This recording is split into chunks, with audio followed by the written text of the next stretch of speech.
Hey, it's your girl Jay Perez from Real World Radio Podcast. Today's episode is sponsored by Billy Blanco merch. You can check out his limited edition for July at www.billyblancoway.com, and that's Blanco with a K, not a C. Round boy on the beat.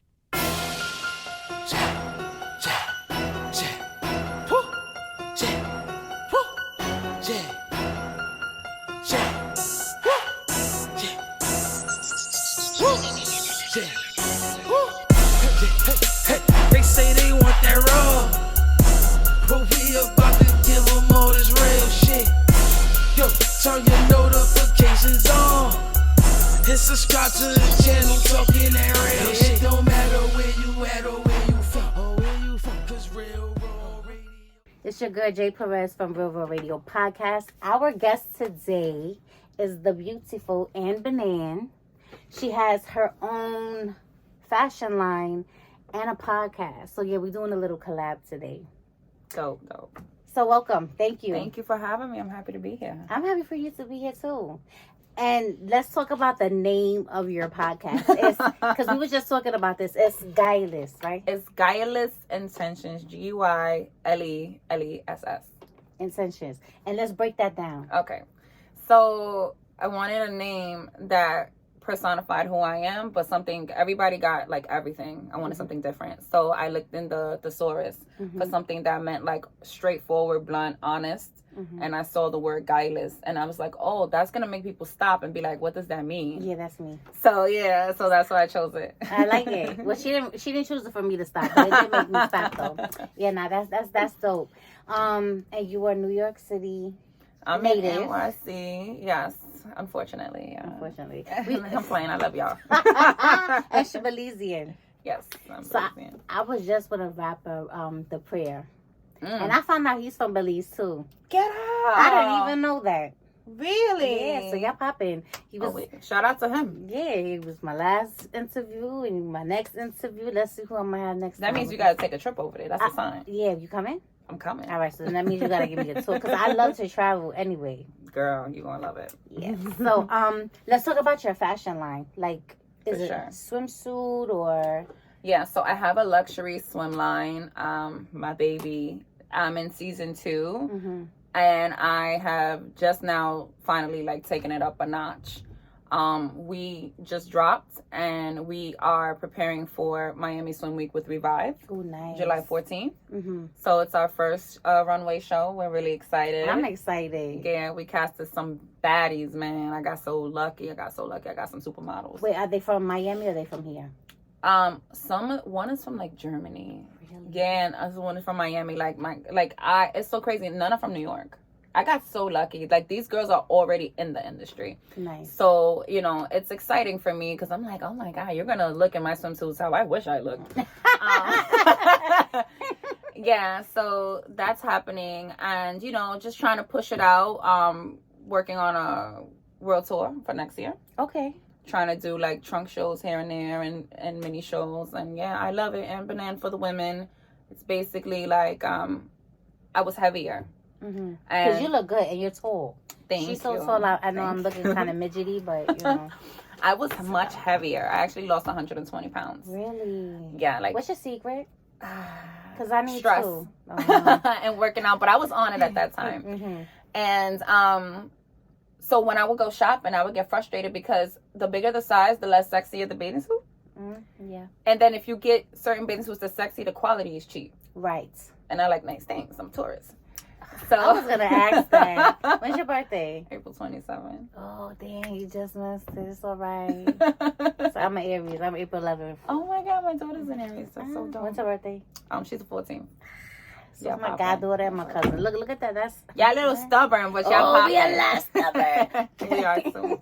I know, I was about to say that. Go ahead. Yeah, so, I made up my mind that I wanted to, I always been into fashion and, I got cut when I was a little girl making doll clothes, but I'm a social worker by default. And then I left the career and I started getting back to this. So I was like, you know what? I'm going to make a line for women that is all inclusive, meaning it will tuck you in, but you will still see that it's good quality and it's sexy. Mm-hmm. So that's what my line embodies. You know, I got the best 100% Italian fabric. Nice. It's lined with like shapewear compression material. You put it in, it's like you went to Miami and got a BBL. It lifts you behind, it tucks your stomach in, and it's sexy. You know, I got pearls on it, I got the shimmer material. I have a lot more designs in the vault coming out. And then, you know, the hope is to extend to women and children soon. I mean, to men and children. Do you have like a website or anything like that right now? Yes, Annebeanne.com. So it's ANNE BENANNE. So Anne B N, right? Annebeanne. So it's I just want like, think about Anna Banana. Yeah, I want to say that too. It's like Anna Banana, but fancy. But fancy, like real fancy, bougie. Very, even though I'm fake bougie. But so sexy, right? Because I like to be naked.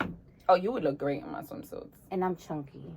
I have the Anne's Pearl. It's pearl neckline. Then it has you know, the thing over here and the thing over here and the bottom piece, and it's with the, you know, the straps and all that. But the bottom piece, you'll see where our fupa is you know. And then I have even my one pieces, they're high cut, high bikini cut, you know. I had a full figured model in it, and I was like, damn, like, yeah.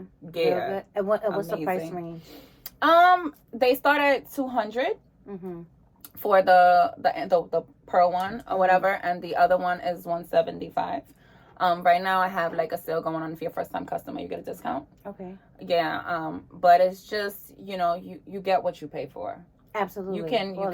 You can absolutely just I am a fan of designer. I'm not crazy about it. I go for emerging brands like me too. I support everybody. But there's times that I've picked up like high end swimsuits and they charging $400-$500, and I'm like, my swimsuit material is way better than this, like, for a fact. So I think that, you know, it should be more, but I'm a newbie in the game, so I'm gonna start like. Listen. But no, I definitely want to check it out because I have so many bathing suits, and I like matte, right? MATTE.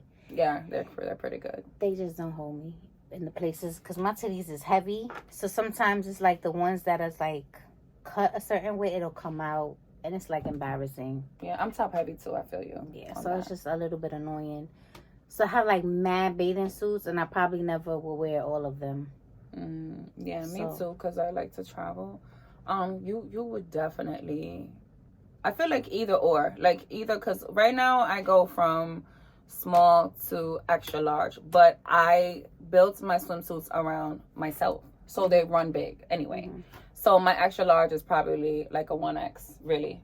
Okay. And I'm top heavy, and I got into it, and I felt good. So that's, you know, what I gotta put it on myself first before I give it to the public, and I was satisfied.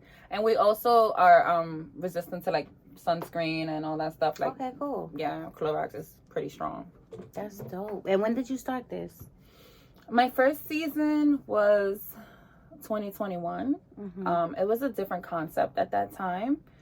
It was more colors, more two pieces, more of like the sporty vibe. I still have those that the first season, but I'm more in a different direction, more with the tummy control. Yeah, especially with the pearls and shit like that. Yeah. And you say tummy control, so this is just gonna like derail. What do you think about the whole women getting their body done?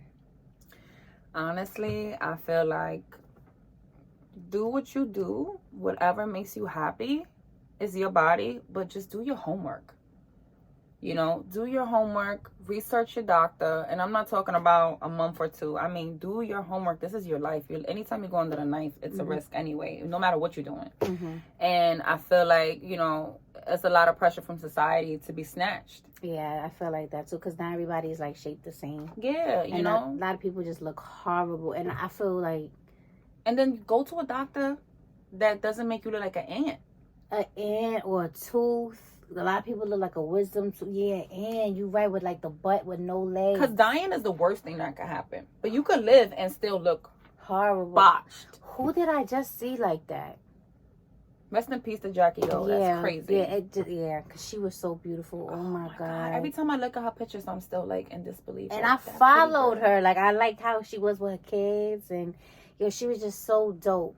Yeah. And I like to follow people that make me happy or like just give me like motivation to do great things. Yeah. And she was definitely one of the, because I'm not big on following a celebrity just because, or Yeah. you know, a TV reality person just because. Like I have to Connect with them. yeah, in some type of way. But her being that mother to her kid, that's what really dragged me. I feel so bad. And then I just seen Alexa Sky on another show talking about her scare because she thought she was gonna die in the recovery house. Yeah. Oh my God. Her blood kept like dropping And also, I think that also like a good doctor is gonna run a medical clearance on you 1st. Mhm. Sometimes women lie about, you know, we want it so bad. Especially like if you have kids, your body don't be the same. No. And we ignoring the BMI, you know, you really have to take that into consideration because that anesthesia will kill you. Mm-hmm. Like if you're not the right ratio, or if you gave birth too soon recently, or if you have high cholesterol, all those things. High blood pressure. Yeah, you gotta just be real. It's not worth it. Nah. Because now you're beautiful and dead. Right. So. Or have a different kind of complication. Yeah. Yeah, that shit like broke me. But a lot of us are doing that and still wear these girdles and fajas and all that other stuff. I feel like I'm gonna burp. Excuse me. I'm trying to get a tummy tuck. I'm not gonna lie. I want one too. Yeah. But I know if I work out, it'll go away. I feel like because I had a trainer and I lost so much weight. The bottom part of my stomach will never leave. Like I've spoken to the doctor. Do you have C-section? No, I have like something where when I carry my children, I carry extremely low, and my children are tall like me, and it stretched the mess out of my stomach. That it's the skin. It's and your muscle probably didn't. They'll never recover. So the tummy tuck, yeah, they're gonna pull the muscle back. Stretch this it. is like entrepreneur, mommy, sorry, and all of that. Okay, and she got a non-for-profit. We're gonna talk about that in a second. But what the hell was I just saying? You were talking about the muscles and the tummy Oh tuck. yeah, because I follow this plastic surgeon on Snapchat.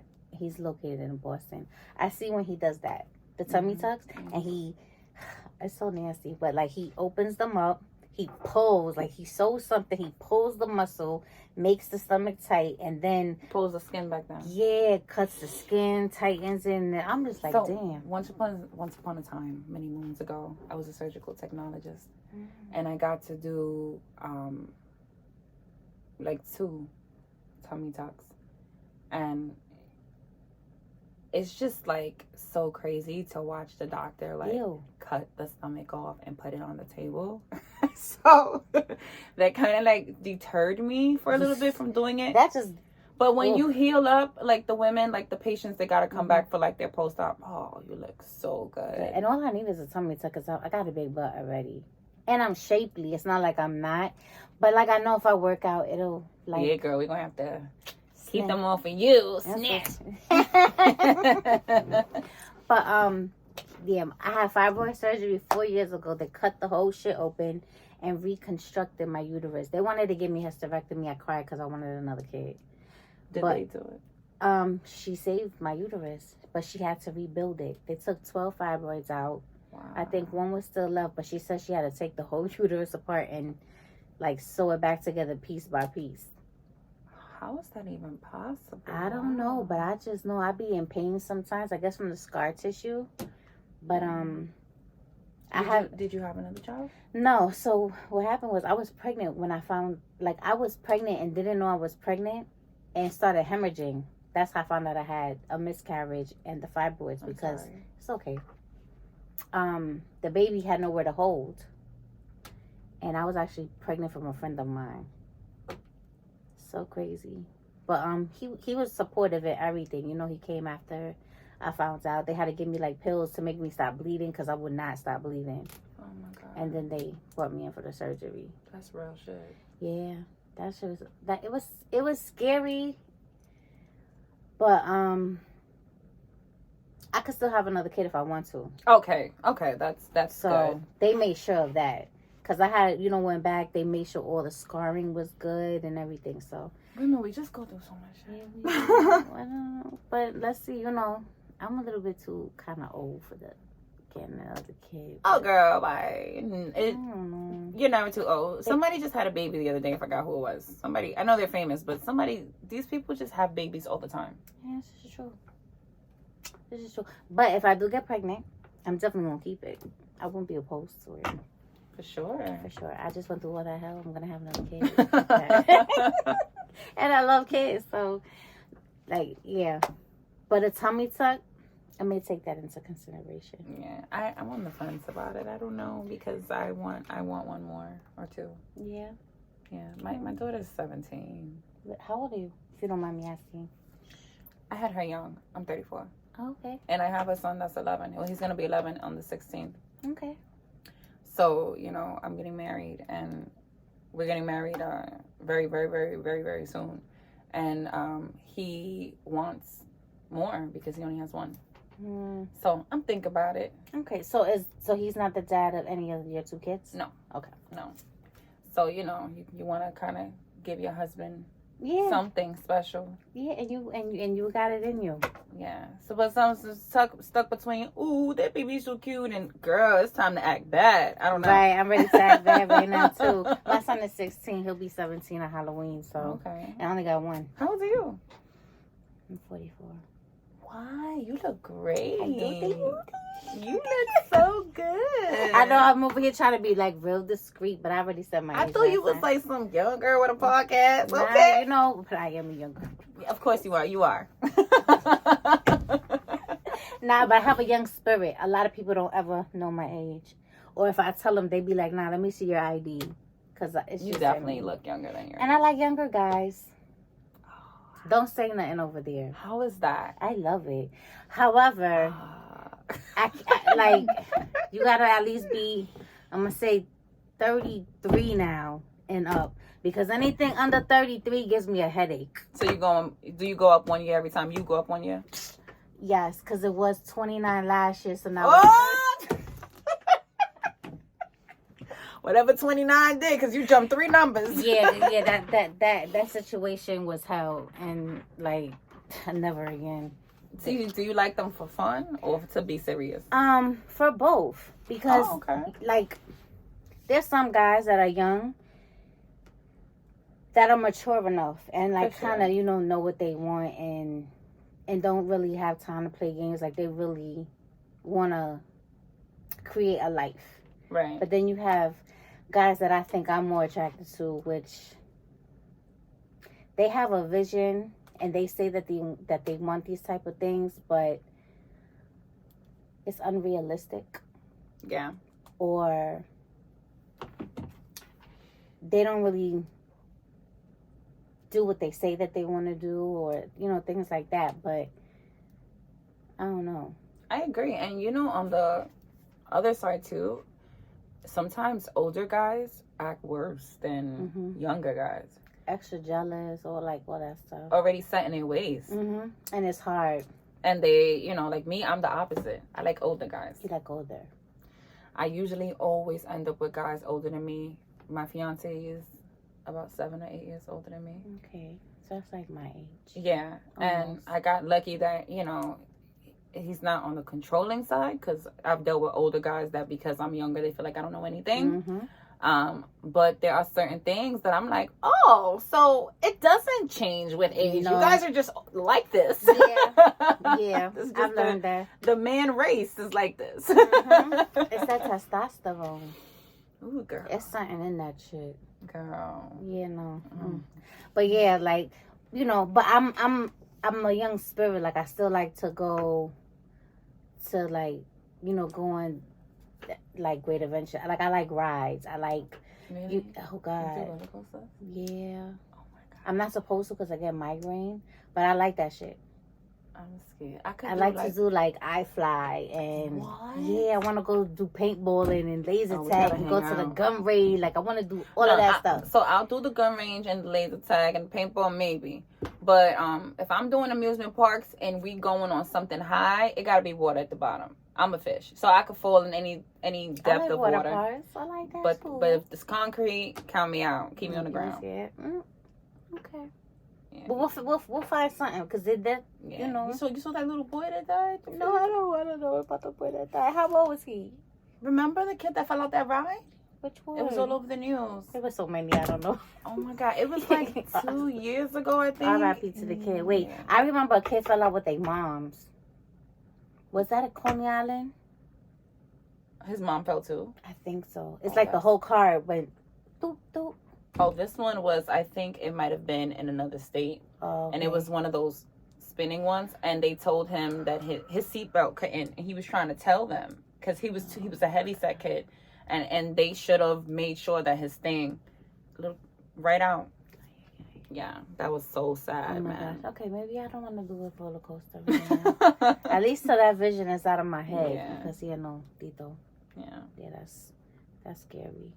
But I like fun things.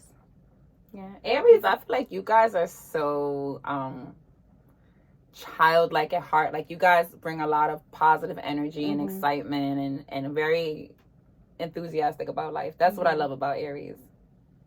Yeah, I think I'm like that. So. you know where I really get this from? My dad. Okay. My dad, when we did live together, when I was little, he was always the jokester. All the kids on the block, can Cookie come outside? They would ring the bell, don't ask for me, and they would ask if my dad could come outside. Really? Can Cookie come? Can Cookie come? Everything was Cookie, Cookie, Cookie. That's a cute name. Yeah, it's my dad. Yeah, I guess. But he would put me on his shoulders. Like, all the kids like that. He would play with all the kids. And my family's big. So when we were small, we would always get together. And my father's like everybody's favorite uncle.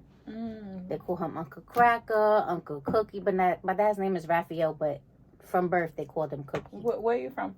Puerto Rican. Oh, okay. And I think I got that from him. Matter of fact, I don't think. I know I got that from That him. playfulness. Yeah, because he's still like that. He's 62. And he's still, he'll call me, Jamie, I love you, my daughters, and hang up. Just something real stupid. And he makes these videos and puts it on Facebook of him making flan. And he says, this is a flan station. Like, he really does like a little movie for Facebook. I love it. Then he go sing his church songs in Spanish. Like, for everybody, like, he's so cute. Wow. It's my dad. That's nice. Yeah. I love that. I love family. Yeah, shout out to You're a Dad. family person? I am. I am too. And I love kids. And I love when kids get together. Yeah. It brings like joy in my soul. Really? Yeah. I come from we're Belizean. I come from a really, really big family too. We're going through something right now where like all my cousins and my brother just had babies. It's so crazy. Like, I had my children early. So I was kind of like not in that crowd. I have like an older cousin that had kids that are like the same age as my daughter, but all my cousins just had like our cousins are like steps. So we all get together, we hang out a lot, we do different things, and now we're older, so everyone also has like their significant other. So it's a bunch of us. And I'm just like, look at me with my grown kids and you guys with these babies everywhere. Just and I'm just there with my big daughter. I'm like, well, you my big baby, come. Right. So funny, but I really enjoy getting together too. It's nice. Watch, because you're gonna have another one soon. We'll see. And you're gonna get in the mix. I'm gonna put that in the atmosphere for you. Sprinkle a little something, all this estrogen in this room. What's like your favorite thing to do, like on a normal, like let's just say like you have this is your week, this is your Monday. What is a week like for you? A week? Yeah, a week in the life of Anna and Banana. Sorry, I want to say Annebeanne and Banana. Well, leaving my job, I took my freedom back of my time. So my time is so valid to me. Like, I have alarms on my phone for almost every 15 increments of the day to keep myself disciplined. Because I did not want to get complacent. I was one of those people when I was in the 9-to-5 world, I was always on time for work, and I always worked a lot of overtime. I'm very disciplined. So I didn't want to lose that because now I don't have the structure that someone created for me. Now I got to create that structure for myself. So I get up early. Sometimes I attempt to work out and sometimes I don't. you know, I get up, but it doesn't happen. Sometimes it does, but I'm always up very early. You know, my dad has me like that morning person. I'll get a little something to eat. I'm listening to my motivation stuff. I have to listen to it in the morning to get me going. You know, Les Brown. Oh my goodness, how could I forget his name? I think it's Les Brown. He has like a lot of great material that I like to listen to. He's an older singer, motivational speaker. Okay. And so I'll get into that. I'll listen to some Steve Harvey, and then I jump straight on my laptop and I create. You know, I draw my designs, so I try to design something at least every single day. Then I go through my Zoom meetings. I always have a meeting with somebody. I'm trying to build the production team right now. I'm trying to hire interns right now. So like that process this is all new for me. So it's like learning things. So I'm doing a lot of research. Then my daughter takes up most of my day because her whole life is like a 90210, and I have to give her time and you know, style her, and because she knows I'm into fashion. So it's like that. And I'm a big cook. Okay. I am a big cook. I cater on the side. You do? I have a charcuterie business, yes. So the building I live in, you know, these people think they're all that. Just kidding. But they're always doing like socialite parties, so I cater for them a lot. I do catering, and I just like to cook for my family. So I will find something, a recipe, and I'll be like, all right, I'm gonna try this. So I spend a lot of time in the supermarket. Not me. I be Instacarting. I be ordering. Really? I love it. I don't know. COVID did something to me. It made me like, I work from home. Okay. Except for one day a week. I go in the office on Wednesday. Okay. So I'm lazy now. It did it to all of us. I'm lazy. COVID had me ordering groceries, and now that I could go outside and go do my own company, I don't. When the Fridays I get paid, I'm like, all right, what we need? Milk, chicken, toilet paper. My goddaughter be writing the whole list. We need cucumbers, grapes, peaches, strawberries. What? COVID made everybody like that to some extent. Because I just knew after the pandemic that I was not going to be working my job for a long time. Like, I was like, I do not want to go. Like, the way, thank God I didn't get let go, but the way how they were just firing people. Yeah, that was scary. Like, nothing. And it just kind of woke me up like, wow, we're really dispensable. Like, yeah, we are. To everybody. To everybody. Especially the government. So I was just like, yeah. Don't worry, you're not disposable to me. Okay? I hope not. No, I love people. You know, I'm a lover. Yeah. So you know, I totally feel you on that. Not wanting to be in the supermarket, but it's fun for me. I want to know what you cater.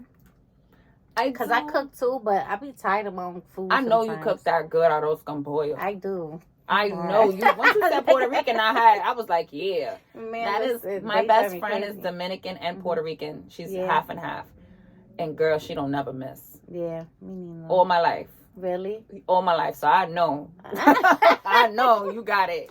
Listen, I do cook a lot, and everybody in my job always wants me to cook, and I love y'all, but y'all be kind of like driving me crazy. What do you do? I work for an IT company. Oh. So I'm a lead or a supervisor for IT help desk. Oh, so, that means she's super smart. Well, I tried. I've been with the company like 11 and a half years, but I started off on the cable side. Okay. So it started off as Cablevision, Optimum, and then I moved up to like sales support, and then I switched from that side of the company to the fiber side. So now I deal with straight circuits, and it's more business telecommunications. That's so cool. Yeah, that's interesting. So, yeah, it's dope. It's I learned so much just by going there and Googling shit, because I didn't go to school for it. Wow. I'm good at working, and I'm good at picking up. On fast. Yeah. And I just taught myself what a PRI was and all this, that, and that. But if I do decide to go to school for it, where I can make 6 figures, but like in the 200,000 range, I could do that. That's not bad. No, that's really not. But girl, how long is the schooling? Probably just a few months, maybe like 3 months or something. The only thing, girl, I know. I'm about to go for you. What's your name? I'm gonna send you all the information. Nah, but like the department, because they asked me if I wanted to go down there, but like they have like overnights, and I don't want to really do that too much. You know what I'm saying? Like, You know what's so crazy? I said if I ever worked another 9 to 5 again, even if I say 9 to 5, but I mean like just a on the books job, it would have to be overnight. Really? Yeah, I need my days. So stand by. I need my days to I may have rest. something for you. No, I'm like. Well, I don't plan to work ever again, but if I do, Yeah, no, I'll give you some information just in case if you want to, because I'm just saying. Just saying. But no, that's so dope. So you're a mom now that we know that, right? Yeah. You're a caterer, a chef. Yeah. That I didn't expect you to say that shit either. I knew you were a designer, and I knew that you had your own podcast. How long have you been podcasting for? So today is my 1 year anniversary. It is. I heard her say that. I was on your live earlier and everything. I see you talking about it. Yeah. Thank you. Yeah. So congratulations to you. Thank you. Making it for a year of podcasting. Yeah, I can't believe it. Man. It's hard. It's intense. It's so hard. Time consuming. A lot of letdowns, a lot of highs, a lot of lows. Consistency is key, but it is so hard to be having real life and do what you love, which is this all the time. But guess what? This is real life. Yeah. Your life is real. Yeah. That's very true. It's very true. I feel like when I'm podcasting, I'm in another world though. Like, I don't know if you feel like that. Like you're in your bubble, you're in your space with your guests and then you step out the door and you're like, oh, back to reality. Because I already feel like Ricky Lake or Oprah. Right, and I feel like Angie Martinez because I said I was going to be the next Angie Martinez. She just got her star. I know. She's my inspiration. Go Angie. I watch her shit and I see how she does things. And she's just been in this so long. And I've been admiring her from when I was young. I used to listen to Hot 97 because of her. Yeah. I would listen to 105 because of, I followed her. Angie, the voice of the streets. No, she definitely is. And now I'm on her podcast. Like, I watch everything. Like, I'm subscribed. Like, it's something about Angie that just really gravitates to people. And she gravitated to me. She has a way of interviewing her guests that makes them feel so comfortable. You know how you go into an interview and you just like, oh, is this person going to try to bring out the negativity? Especially if you're a celebrity. Yeah. But she just always keeps it so positive. And I think that's what people admire about her. Positive and real. Yeah. Because she asks the right questions. Very good, Angie. We need to get her on here. Come on. We all need like a segment together. Yeah, that'll be so dope. But congratulations. What's next for you now? So right now, my project that I have going on for the podcast is that I have partnered up with Vanessa Bryant. Okay. She is the founder of Soulfully Spoken, and we are hosting a charity celebrity basketball game August 19th, Fordham University in the Bronx, which is going to have a star-studded roster. Nice. And not just NBA, WNBA, but like actors, different people, different celebs, local celebs, to raise money for Precious Dreams.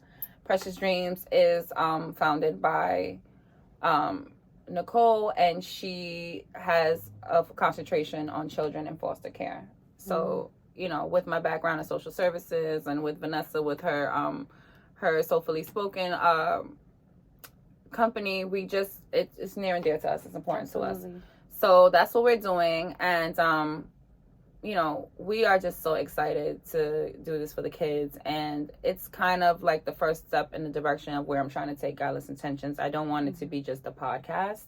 I'm kind of trying to grow it into like a non-for-profit and do a lot of philanthropy work through Godless Intentions, a lot of community events and things like that. I already volunteer a lot at different, one organization I volunteer with is Astoria Mutual in Queens. And then I have like 2 other ones that I do through church. Okay. And I just love giving back. So I want to do that through the podcast. That's what I want us to stand for. I love it. Yeah. That's actually really, really dope. Thank you. I was a foster mother. Really? To my son's father's sister. Your son's father's sister. Okay. So my son's aunt. Okay. A lot of things happen in the family, but I was supposed to have take custody of 3. I ended up taking 1. And I was her foster mother till she aged out 21 or whatever. Then I had his other sister live. Like, I was just really big with his family. But I think I'm still in the system as a foster care. How was that experience? I love her. That's like my little sister. So it was fine. The procedures and the visits and stuff, sometimes Overwhelming. it could be like depending on the person. Like one person was so cool, and then another person was like, well, why is her stuff here? Or, you know, like, first of all, I have a lot of people in my house. I have limited closet space. So they come in and check all of that. Like, how often? Like once, how much was it? It was like once a month, once every 2 weeks. It really depends. I mean, well, that's good because not everybody's like you. Sometimes these foster parents are not great. Right, and I get that part too, because she was in different foster cares before I ended up taking her. Wow. And it was like really bad, you know. People experience rape. Yeah. You know, other type of abuse and stuff. When I got put into the system, my grandmother took us right away. Like me and my sister. Like we were, because they said, to abuela. Right, because we were going to get separated. Me and my sister. And my grandma was like, no, just give me them. And then we went to her. And like a year later, my mother ended up taking us back. But yeah, that shit is crazy. But it's like, you really want to make sure that these kids are in a really good home, because a lot of these people do it for money. And it's so heartbreaking because, you know. It's like they get taken out of one situation and placed in foster care, and sometimes it's like, what was the point of them being taken out of their home? Because they're not having much more of a beneficial time, right? You know, they're still being abused to some capacity. So yeah. So anything that you do pertaining to that, I would love to be a part of, for sure, or help, because I'm all about the give back, and I'm all about the kids. For sure, definitely. I'm always looking to collaborate with people. And well, the basketball game, we're planning on making this something that's an annual thing. We want to do it every year, but there's also so many other things. Like this is for next year. I'm trying to get together and formulate a camp for that has a concentration on children who have parents that are in jail, you know, or transitioning back into the community. When I used to work, shout out to New Horizon. I used to work for New Horizon for years. I love them. Yeah. Shout out to Eleni. That's my girl. But I had a station in the parole office in my first early beginning days there. And I just saw so much. And I worked one-on-one with the parolees. And I remember, like, a lot of them had children. And it was hard. It was so hard. Like, and I just promised myself that at some point in time, I wanted to do something for those types of children, that population. So definitely trying to get a nonprofit together, like a self-esteem workshop building camp, you know, for little boys and girls that got to deal with that, help give their parents some type of resources to get them on their feet, help them with housing, things like that. Yeah. I love that. There's this program that I actually went to. I went to the first workshop, which is like a beginner's class. Then I just did the advanced last weekend, 4 days. And it helped because I suffer from anxiety and depression. And I'm always looking for ways to improve myself and my behavior, how I treat people, how I react to certain things. And this program, like this workshop, really transformed my brain to even like at work now. And it was only did it last week. I'm using different words. So it's not, okay, well, I'm going to tell you this. It's no, I'm going to offer you something. So I'm like speaking in a different tone to get them to like, don't get offended. So it's the little changes. Yeah, and I love it. And this type of shit is great for kids. For sure. This would be so good because kids, I don't know what's up with this whole generation, but even our generation, like when I grew up, I had a fucked up childhood. I had a horrible childhood. I hate my childhood. I love my family, but I hated my childhood. And kids that are like me or that have like worse situations, I always wanted to help and take them in. I took in kids and got my ass used and abused and everything, like, but I still did it because from the heart, right? But a lot of Well, let me say it like this. I had a guest that came on Guileless Intentions, and she has a focus on emotional intelligence training. And she told me, like, she did a workshop. She did, like, a program with children in the summertime.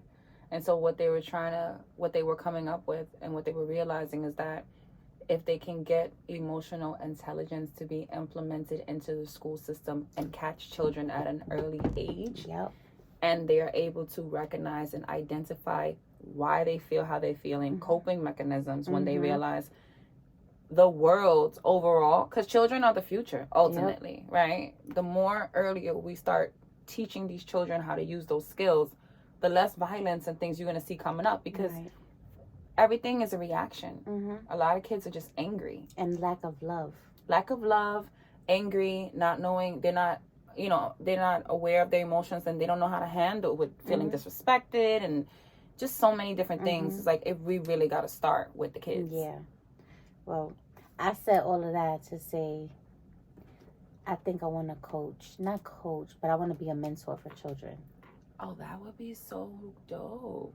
And I don't know my first steps for that part, but that's something that I've been thinking of all week, because, you know, I have a 16-year-old, and I always tell him he's my equal. His feelings matter. Like, I'm not better than you. You're not better than me. I'm your mother, so yeah, you respect me to a certain, level. But we're always going to talk about if something that we don't agree on. We're always going to talk about it. It's a conversation, for sure. Absolutely. We don't go to bed angry. We always say I love you. We don't leave the house, upset. We always fix things before anything. And a lot of children don't have that same type of relationship with their parent, mother, father, for sure, or anything. And a lot of households, well, I'm the parent, I said this. And that, like, it doesn't really work like that. Yeah. We're all human beings. I'm not going to lie, I'm a very stern mom. It's the Caribbean in me. But I also make it a priority to have a friendship with my daughter. I haven't always been great at this mother thing. Like, people swear up and down, I'm like, yeah, I make it look good. But it's not easy, especially when you have a child that's 16. Because you don't even know what you're doing, right? And my mother, I love her to death, but she was an immigrant in a world trying to figure out, she didn't have time to check into my emotions. She trying to make sure that we surviving, right? And especially after her and my dad got divorced, she's really like, I'm single mom, I gotta figure this out.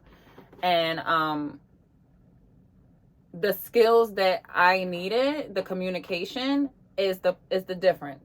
So with my daughter, I do tell her, we are not the same. You're not going to talk to me like you talk to homegirls. And, you're going to have respect. But I'm telling you why you can't do something. I'm not just saying no. I'm explaining to you why it's this way. And I'm giving you a chance to respond and tell me your opinion. Ultimately, if it's the right thing for you as your mother, this is what it is. But I'm always going to make you feel like you have a voice. You cannot rob children of their voice, because how can you expect them to go out into the world and know how to advocate for themselves? Right. If you're not teaching them advocacy in their own home. And sometimes it's a little bit annoying because, girl, I don't know if you have any girls. I have a boy. The sass. Oh, I give it to you. That's a whole different level. The neck starts going and the lashes start rolling. It's different. That's a different type of adolescence. And then you lose the message. And I'm like, take that neck roll. I was a bitch. Oh my God. I remember when I was first of all, when I was 15, I lived with my boyfriend and his mom, like his family. Who at 15 live with their boyfriend? He used to sleep over my house and I would stay at his house. But I stood at his house more because I didn't get along with your mother. Let your boyfriend sleep over at 15? Let me tell you, they couldn't tell me I couldn't do whatever the fuck it is that I wanted. Wow. From 9 years old. 9? From 9. Oh my God. I was in the streets from 9 years old, fending for myself. Wow. With my 3-year-old sister.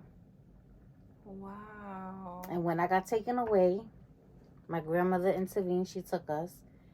A year later, my mother came. She had to do counseling, whatever the hell she did. We still was not there. So, I'm in the streets. I moved out at 16, going on 17, and I made $4.25 an hour working at a supermarket. I didn't go to high school at all. No, My junior high school went up to 9th grade. I graduated 9th grade, and that was it. I didn't go to high school at all. And I moved out at 16, and I didn't know what the fuck I was doing, but I had a fake green card so I could get up in clubs. And I figured it out. I was in the streets heavy, and I learned how to, you know, sell drugs. And I was a hustler for a very long time. I used to rob people. I used to steal from stores, go to Jamaica Avenue, sell everything on these milk cartons. This was the 80s. I grew up in the 80s, 90s. Mm-hmm. Yeah, because 9, I was still the 80s. But when I was 16 and stuff, that was like the 90s. And I was just trying to figure everything out. And I still did not get it together. After I had my son, I was like 26.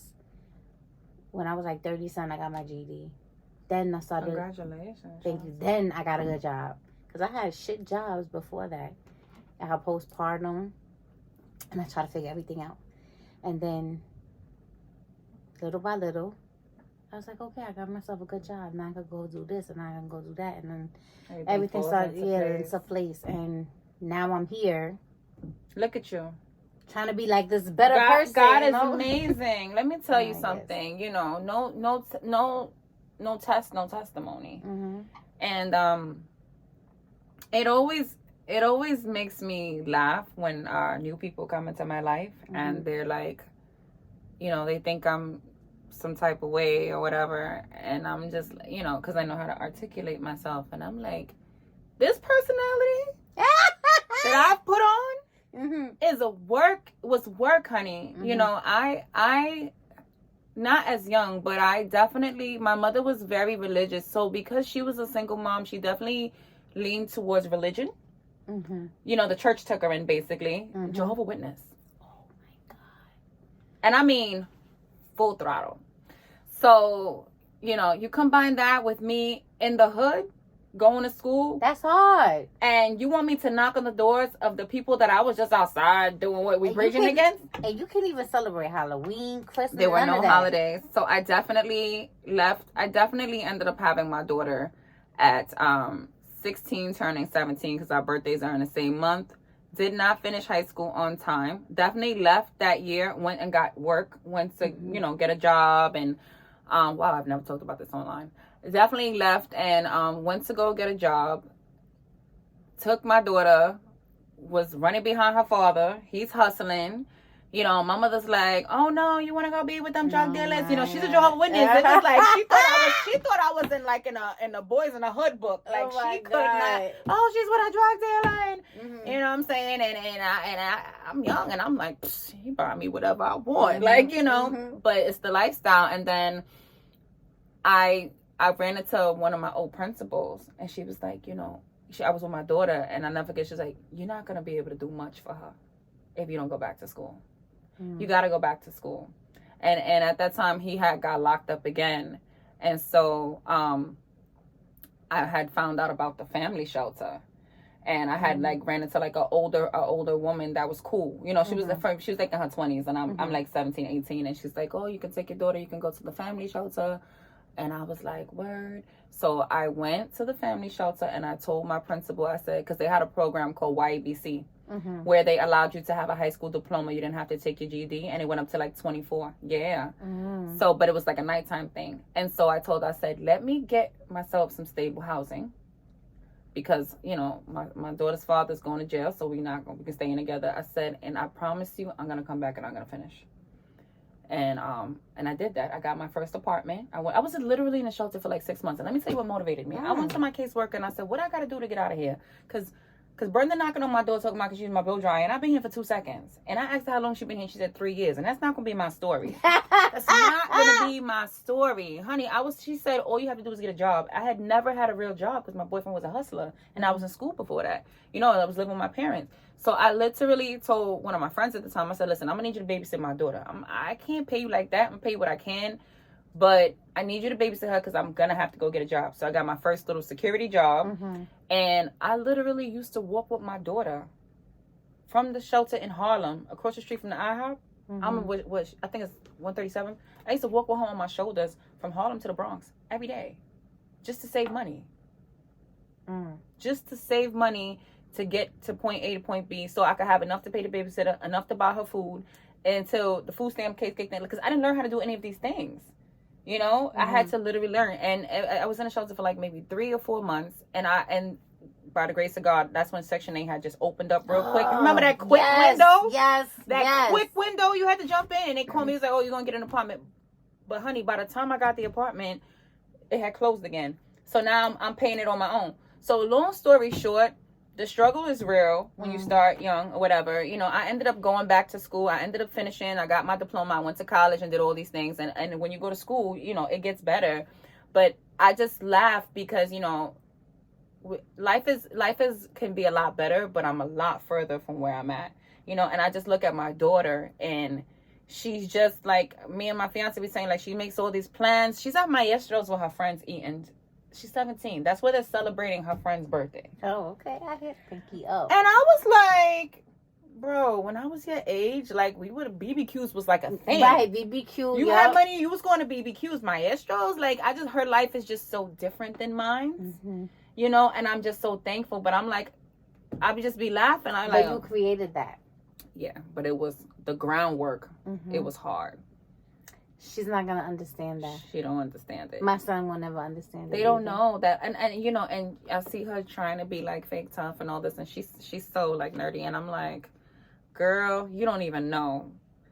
You don't know that I crawled so you could fly. You know what I'm saying? My mother tells I know my mother tells me stuff like that too, because I know she went through hell. You know what I mean? But like, everybody got a story, and I'm happy and glad that you actually told your story today. Yeah, I've never went into detail about that on air, so this is an exclusive. Yeah, this is real exclusive. This is real radio. This is to me. I know I come off sometimes as like, I don't know why people say that. It's just I don't be smiling a lot because I'm always thinking. I'm very friendly. You're Taurus. Yeah, I get it. I'm super friendly, but especially when it comes to work, yeah, I really like. Oh yes. My sister's a Taurus. I need to get it done. Let me tell you, my sister, she's a executive producer and a creative director for Red Bull Music. Ooh. So when she's out here, I work on set with her. Like, she'll hire me to like do production work, and when she pulls up, she's about her shit. Even like with the call times, like I get the call sheet the day before from, you know, the person who does the production coordinating, and because she's the director, she's like, okay, so once you get there, you're gonna start setting up the, like, she's just so on top of everything. Yeah.